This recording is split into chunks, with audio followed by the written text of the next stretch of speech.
The morning I landed in New York, jet-lagged and fueled only by coffee and regret, I looked at Adam and said, "I can't believe I just flew from India for this." He raised an eyebrow. "You came all the way here to watch The Summer I Turned Pretty?" I nodded. "Season 3. The one everyone calls emotional torture." He laughed. "You skipped a whole season, didn't you?" Did I? Or did I just black it out of trauma? And that's how it began. Two grown men armed with snacks and skepticism, ready to dissect the final season of a show that somehow managed to turn every summer heartbreak into a full-blown existential crisis. The opening scene, a beach, a ring, and zero happiness. The season opens like a fever dream. Belly's getting married. Again, maybe. And the entire cast looks like they've been forced at gunpoint to attend. Adam groaned. No one is happy. Even the seafood tower looks depressed. Conrad stands behind the oysters, expressionless, like he's contemplating whether to drown himself in the cocktail sauce. And Jeremiah? He's proposing like a man who just remembered his student loans. With what money? I asked. With mine, Adam muttered, pretending to shove a tiny invisible ring onto his finger. There, engagement done. The whole thing is drenched in melodrama, but it's not even the good kind. It's the kind that makes you check if the show is secretly a parody. The curse of endless drama. Every character speaks as if they've swallowed a Hallmark card. Every scene feels like déjà vu. We watch as Belly navigates yet another love triangle that feels more like a traffic jam. How are we supposed to care about Conrad? Adam said, when Jeremiah exists in the same timeline. I shrugged. We're not. We're just here for the emotional car crash. Then comes the obligatory, heartfelt family moment. Belly's mom, who apparently died in the previous season, reappears as an AI hologram, spouting sentimental lines from the afterlife. "Hello, everyone," she says. "It's me, back from the dead. I think they should get married." Adam blinked. Did Amazon Prime just resurrect a dead mom with ChatGPT? The relationship apocalypse, every love story in this show feels cursed. Belly, Conrad, Jeremiah. It's like watching three people try to build a sandcastle during a hurricane. They speak in riddles, stare into space, and make choices that defy human logic. "She's literally speedrunning heartbreak," Adam said. "Yeah," I added, "and we're watching it in real time." When Conrad clenches his fist after seeing Belly with Jeremiah, the tension builds. Not romantic tension, homicide tension. You can practically hear him thinking, "I could just end it all tonight. I hope he poisoned the shrimp," Adam said. "Honestly," I replied, "that'd be the most interesting twist this show's ever had." The cringe Olympics, somewhere around the halfway mark, we realized the dialogue had entered a new level of awful. The cast exchanges lines that sound like rejected TikTok captions. "I never even had a dream wedding," Belly says, teary-eyed. I only ever pictured Conrad. I buried my face in my hands. "You pictured a man who ghosted you 3 times. Adam nodded. "That's not love, that's Stockholm Syndrome." Then there's a wedding dress scene. Plain, dull, and so uninspired it could have been pulled from a lost 1950s pajamas commercial. "It's you," the mother says. Adam snorts. "Yeah, because it's cheap. Every scene tries so hard to be meaningful that it circles back to meaningless."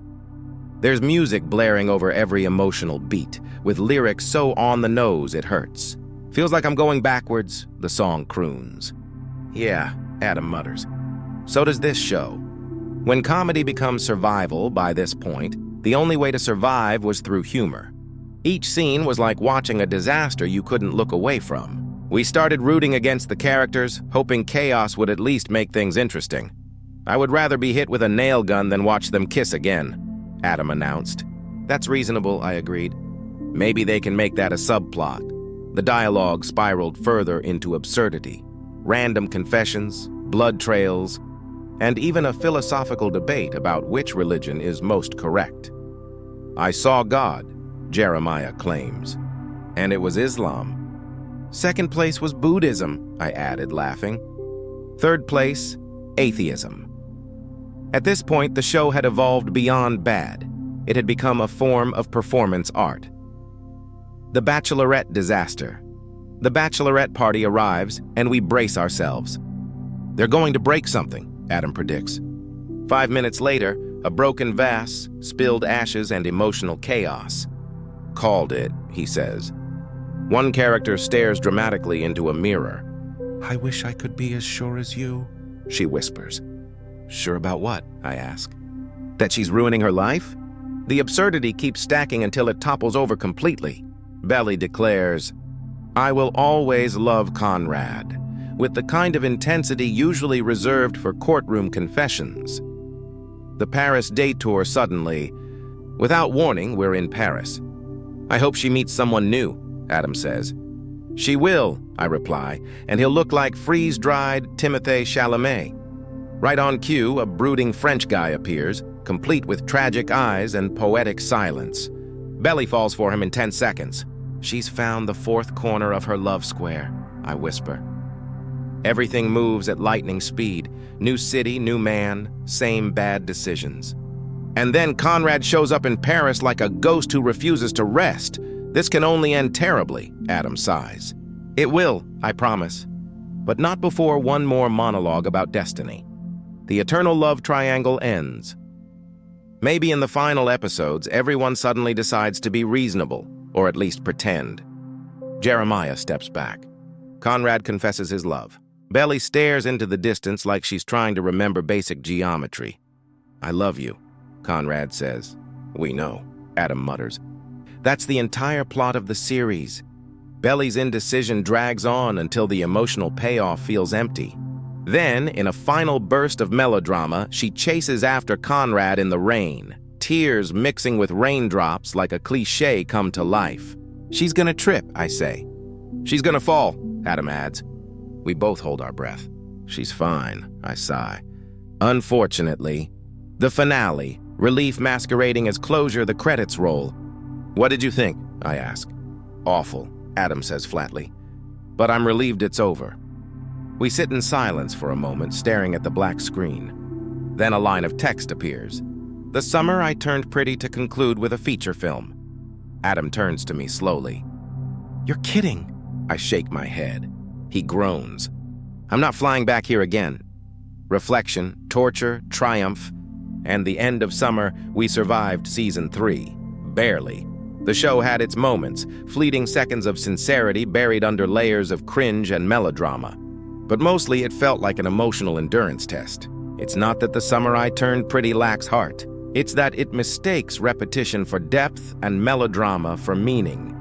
In the end, it became less about the story and more about the shared experience of watching something so absurd it circled back to entertaining. The laughter, the disbelief, the constant, "Did they really just say that?"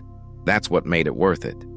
And as we packed up the empty coffee cups and turned off the TV, Adam sighed and said, "You know, she really did it." "Did what?" I asked. "She turned pretty," I laughed. "Yeah. It only took 3 seasons, 2 heartbreaks, 1 resurrection, and an AI mom."